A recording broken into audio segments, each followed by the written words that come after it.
When Ian woke up, his heart was still heavy with grief from yesterday's car accident. His beloved girlfriend, Mansa, was gone. But when he opened his eyes, there she was, Mansa, lying beside him, safe and sound. Her warmth, her breathing, it all felt so real. Ian froze, unsure whether to cry or laugh, overwhelmed by a whirlwind of shock and confusion. The pain of losing her and the joy of seeing her again clashed inside him. He could hardly believe it was real. Mansa hugged him tightly, as if trying to say with her embrace that everything yesterday had just been a bad dream. She acted like nothing had changed, just like any other day. Ian began to doubt himself. Could it really have all been just a dream?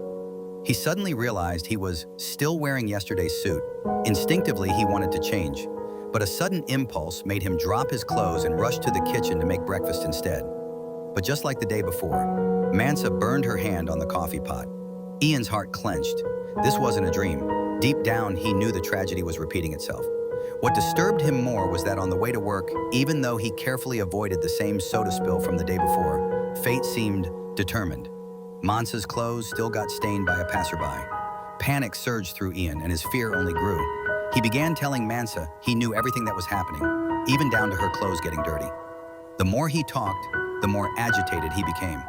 He decided to use a watch to test whether time would unravel today, the same way it had yesterday.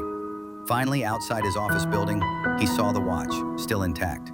He let out a breath of relief, but the unease didn't leave him. During a meeting, he kept glancing at the door, expecting Mansa to walk in with some papers. She never did.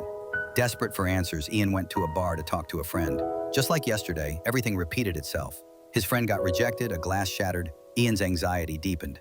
No matter how hard he tried to change things, the tragedy seemed fated.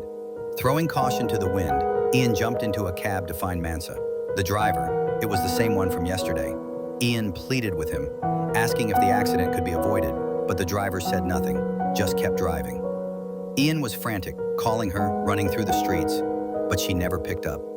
Ian finally found her at his friend's art show. Without hesitation, they left together. Ian had made up his mind. They had to leave London behind, escape the chains of fate.